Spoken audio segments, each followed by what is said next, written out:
Bonjour et bienvenue dans mon coin hockey. Aujourd'hui, spécial séries éliminatoires. Ça fait un bout de temps que j'ai pas envoyé d'enregistrement sur YouTube, alors je m'y reprends. Pour commencer, on va faire un petit aperçu de ce qui se passe dans les séries. Je n'irai pas trop en détail, moi juste vous parler des équipes auxquelles je préfère. Je ferai pas nécessairement de prédiction parce que bon, il est un peu tard pour commencer ça. La plupart des équipes ont déjà joué 3 matchs.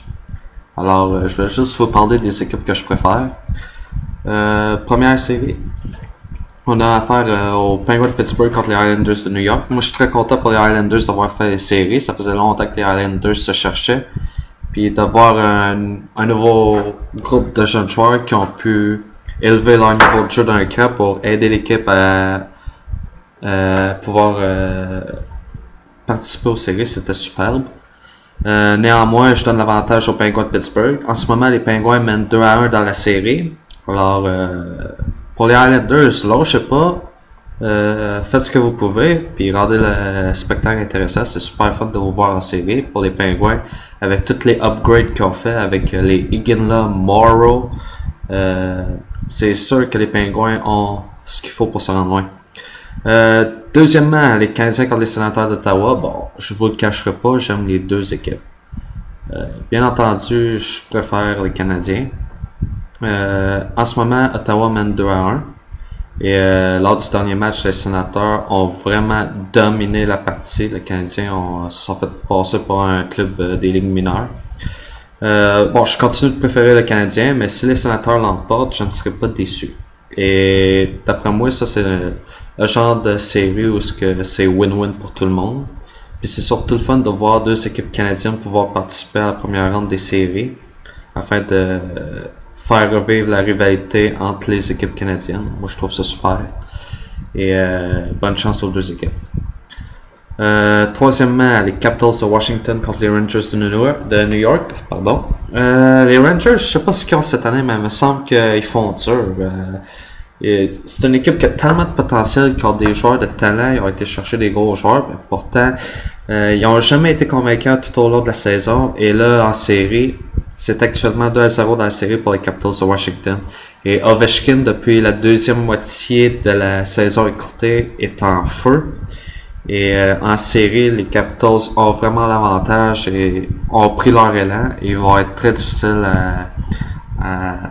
à être surclassés. Moi je dis, j'aimerais mieux les Rangers, mais de la manière que voir les choses, je crois que les Capitals ont l'avantage définitivement. Finalement, dernière confrontation dans l'Est, les Bruins contre les Maple Leafs. Ça, j'aime beaucoup ça parce que ça va être deux équipes qui jouent du hockey très physique. Des équipes qui ont le même style de jeu, c'est assez rare. Dans l'Est, on a les Canadiens et les Sénateurs qui sont pas mal dans le même groupe, et les Bruins et les Maple Leafs qui sont dans un groupe différent, mais qui font une bonne confrontation. Deux équipes qui jouent du hockey très physique, et savez-vous quoi? Moi, je prends pour les Maple Leafs. Premièrement parce que c'est une équipe canadienne, bien entendu, mais aussi parce que les Leafs, contrairement aux Bruins, ils ont Phil Kessel. Puis Kessel, lui, c'est quelqu'un qui peut produire régulièrement. Alors que les Bruins, je sais pas, c'est une équipe qui a un style de jeu physique, puis c'est du premier au quatrième trio. Il faut que les joueurs s'impliquent physiquement pour pouvoir créer des opportunités de marquer. Tuukka Rask est un excellent gardien de but. James Reimer fait la job. Mais à mon avis, quand on regarde Toronto avec Kessel, mais pas juste lui, mais Nazem Kadri puis Jeffrey Lupul, je pense que les Leafs en ont plus à offrir à l'attaque. Si vous voulez jouer physique, Dion Phaneuf est capable de jouer physique. Puis, ouais, c'est ça. Moi, je préfère voir les Maple Leafs passer en deuxième tour. En ce moment, c'est l'égalité 1-1. Bonne chance aux Maple Leafs. Je pars pour les Maple Leafs. Puis, bon, moi, je déteste les Bruins. Fait que, pardon pour ceux qui prennent la part des Bruins, mais je suis désolé, mais je les aime pas. C'est tout. J'aime haïr les Leafs, mais j'aime pas haïr les Bruins. Dans l'Ouest, 4 confrontations. Chicago contre Minnesota. Les Blackhawks mènent 2-1. Je prenais déjà pour les Blackhawks. J'aime beaucoup leur noyau de joueurs avec les Taves, Sharp, Kane, Crawford. À la défensive, c'est qui ont... j'ai oublié leur nom. Je m'excuse pour ça. Mais néanmoins, j'aime beaucoup le noyau de joueurs à Chicago. Le Wild, c'est sûr que ça va aider d'avoir cherché... c'était quoi son nom? Il y avait un vétéran de New Jersey qui a été cherché, puis il y avait un autre joueur. Je m'excuse, j'ai un trou de mémoire, puis je me suis pas fait de notes pour cet enregistrement, alors désolé. Mais ouais, je préfère les Blackhawks, c'est une équipe qui est comme on dit en anglais, The Original Six. Fait que, moi, je pars pour les Blackhawks. Deuxième série, Anaheim contre Detroit. Anaheim mène 2-1. Moi, je pars pour les Red Wings. J'aime pas que les Red Wings aient autant de joueurs européens, mais c'est une organisation qui est très bien organisée, très bien structurée, qui a beaucoup de talent, qui a des joueurs comme Datsuk, Zetterbirds, qui sont de bons leaders pour l'équipe. Puis, peu importe la situation, les Red Wings ont toujours été un adversaire coriace qui aime contrôler la rondelle. Pour leur style de jeu puis pour ce qu'ils représentent, je préfère les Red Wings. Mais en ce moment, Anaheim mène 2-1. Troisième série, Canucks contre les Sharks. Les Canucks, oh bon, ça va mal.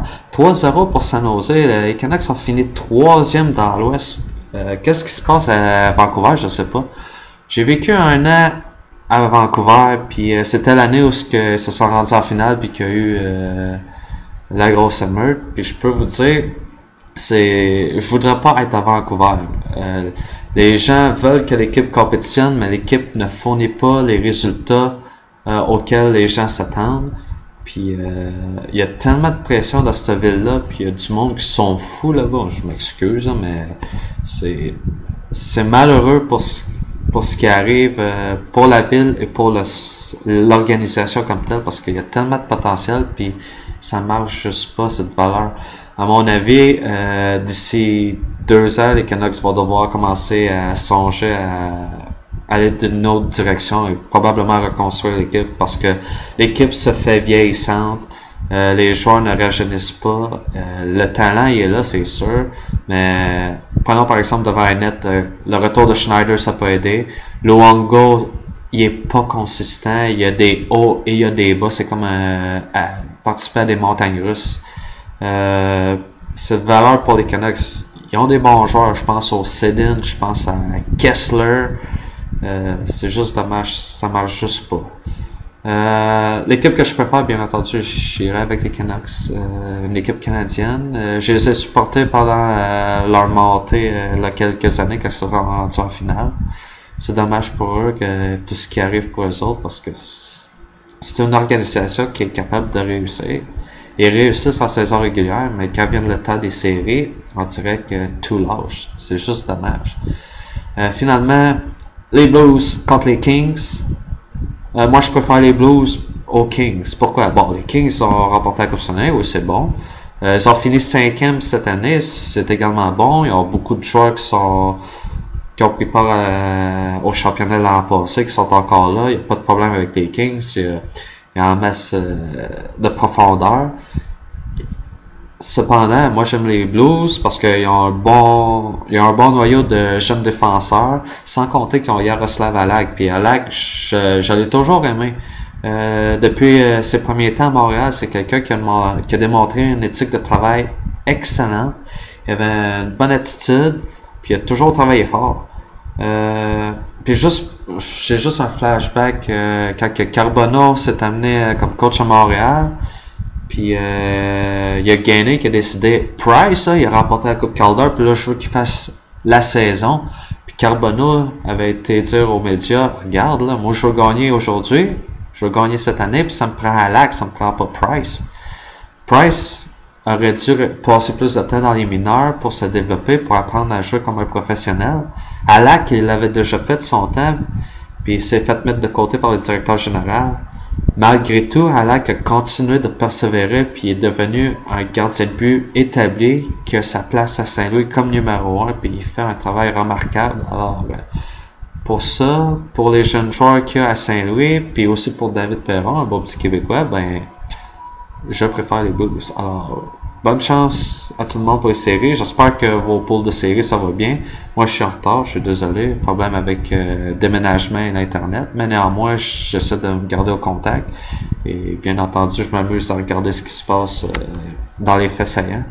Et je vais arrêter l'enregistrement à ce moment-ci et on se reparle un peu plus tard.